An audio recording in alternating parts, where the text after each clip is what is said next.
You see it everywhere, right? That amazing, long, healthy-looking hair. But trying to get there yourself and then actually keeping it healthy, well, that can feel like a constant battle. Today, we're going to cut through all that confusion with a really simple 5-step routine that's designed to completely transform your hair, starting from the inside out. So, let me ask you, are you dreaming of having incredible hair, but the day-to-day reality is, well, a little less glamorous? It's a common story. As your hair gets longer, you suddenly start noticing all these new problems that you never really had to deal with before. And here's the heart of the issue. As your hair gets longer, that list of potential problems gets longer too. We're talking more hair fall, maybe some dandruff popping up, and that constant feeling of dryness. And if you're not careful, the hair you've worked so hard to grow can just end up damaged. But hey, there is good news. We've got a straightforward 5-step solution that's meant to cut through all the noise and just give you a clear, simple path to the healthy, strong hair that you're looking for. Okay, so here's our game plan. We're going to kick things off with the art of cleansing. Then, we'll cover how to condition and dry your hair the right way.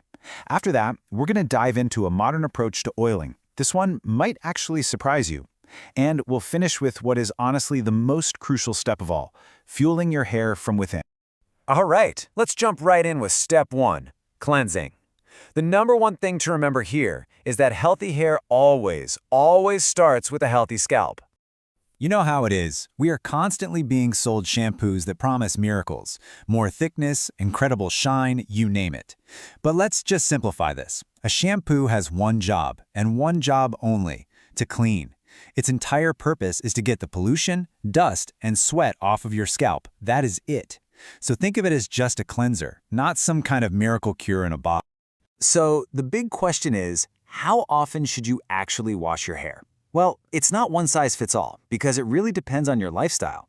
If you have a lower activity desk job and you're mostly indoors, 2 to 3 times a week is plenty. But if you're really active, hitting the gym, working outdoors, traveling a lot, you're going to want to wash it daily with a mild shampoo to keep all that sweat and grime from building up. Picking the right tool for the job is absolutely key. If your scalp tends to get oily or you have some mild dandruff, look for ingredients like salicylic acid or tea tree oil. For more stubborn dandruff, a shampoo with ketoconazole is going to be your best friend. And if you have a normal scalp, easy. Any mild shampoo that's free of sulfates and parabens will work just fine. Now your technique is just as important as the product you choose. You've got to be gentle, use your fingertips, never your nails, and massage your scalp for at least a minute or 2. And here is a crucial rule. Never, ever use hot water on your scalp. Stick to normal or cool water. Hot water is a major source of stress for both your scalp and your hair. Okay, so your hair is clean. Now let's talk about steps 2 and 3, conditioning and drying. And the one word I want you to remember for both of these steps is gentleness.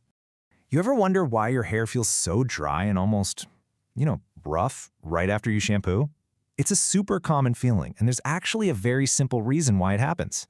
It's because the shampoo, while it's doing its job cleaning, also strips away some of your hair's natural moisture. And that's exactly where conditioner comes in. Its whole job is to put that moisture back, which is what leaves your hair feeling soft and looking healthy.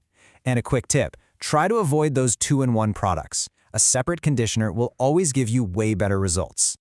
And how you apply it is key. Here's a super easy way to remember it. Shampoo is for the scalp, but conditioner is for the strands. If you put conditioner directly on your scalp, it's just going to weigh your hair down and make it greasy. So keep it focused only on the lengths of your hair. Now let's talk about drying. One of the biggest mistakes pretty much everyone makes is aggressively rubbing their wet hair with a towel. All that friction just weakens the roots and leads to breakage. Instead, you want to gently pat and press the water out.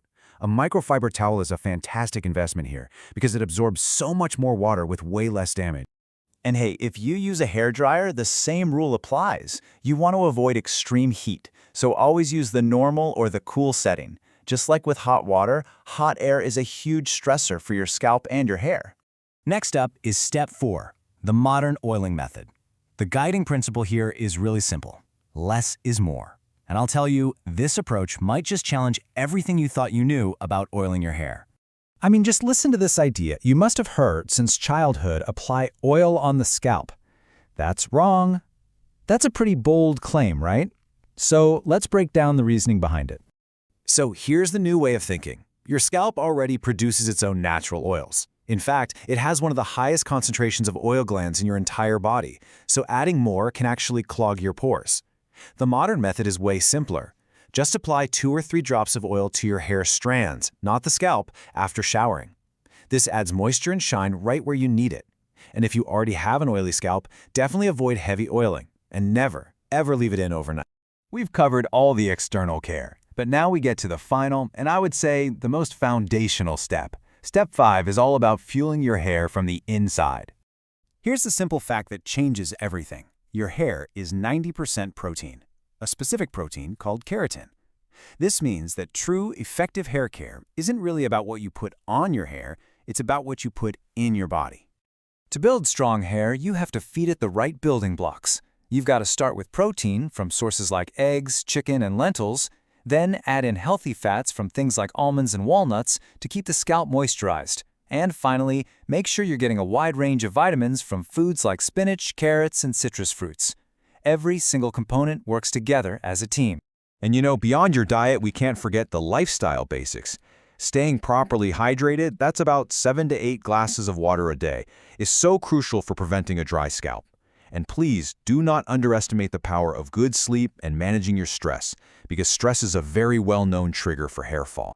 Ultimately, your hair is a direct reflection of your internal health and your daily habits. Following these 5 steps isn't just about how you look, it's a real commitment to self-care. So the final